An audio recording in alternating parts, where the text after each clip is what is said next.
Behind me is the back of Achimota School.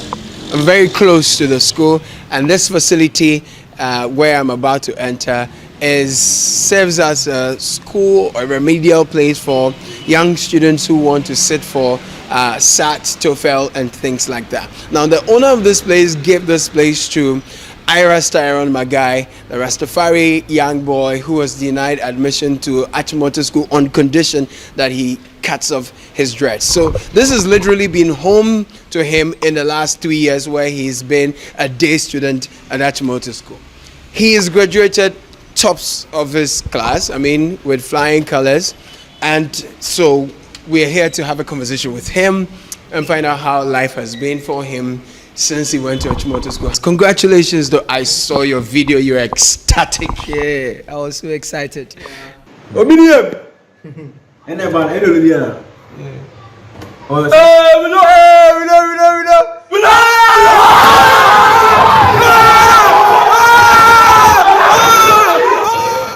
At the point of checking, I was like, maybe I should check this alone and then later I'll process and tell them.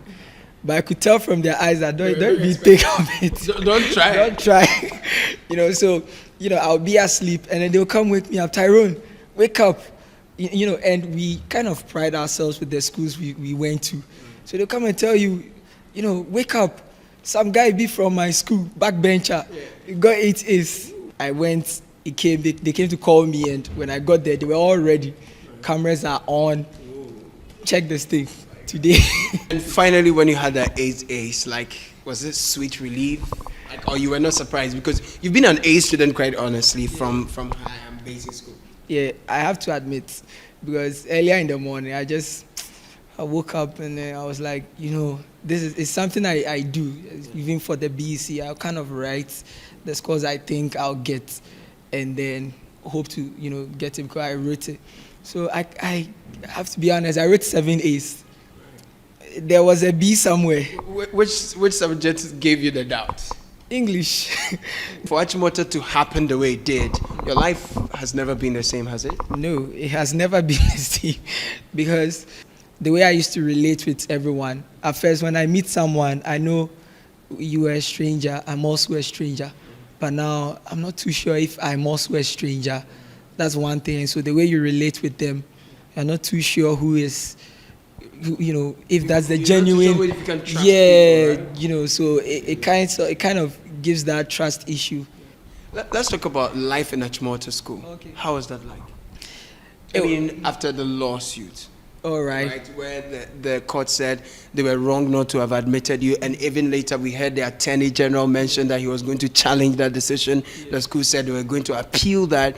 Did all that have a toll on your mental health? I don't know if it was supposed to, but what I told myself was that now is not the time. So, because I know that certain things can be changed.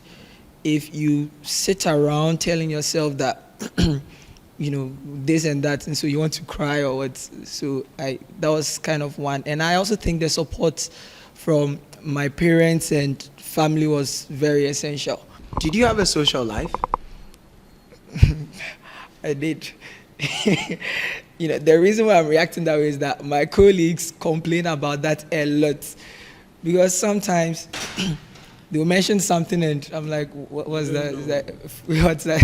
But then the thoughts and the ideas coming up, philosophical, something else. Within the school, one thing I couldn't do and finally couldn't do was going to the dining hall. So, and there was this thing about, they do patois, they smoke weed, and he's going to turn the school into a weed smoking camp. You heard that? Yes.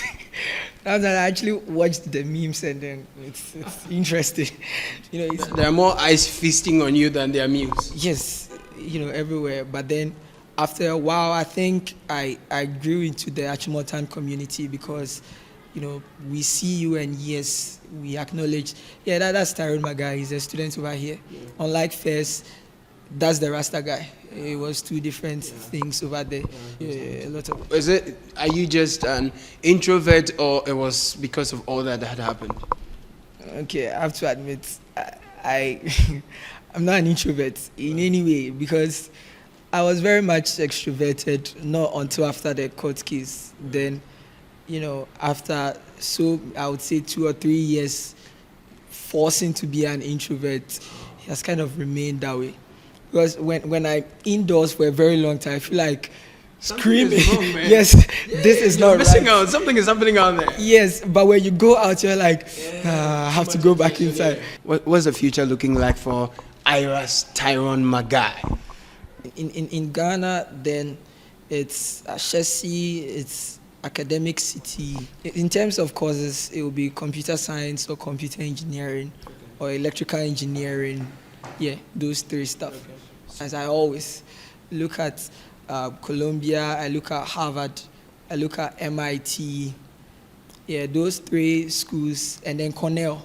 For his part, the executive director of Child Rights International, Bright Appear, whose institution played a key role in the legal tussle between Tyrone Iras Marhguy and the school, believes that his academic performance is a testimony to the fact that education authorities should focus on harnessing the potentials of individual students instead of focusing on conformity. For me, it's a good news, and it also shows that once you can make use of the system, you should be able to get justice for people and those who deserve it. And for me too, it's a win for the kind of justice system that we have.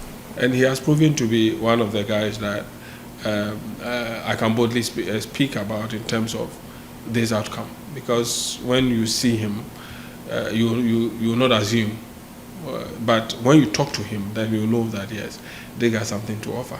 My name is Caleb Kuda, reporting for Citi Newsroom.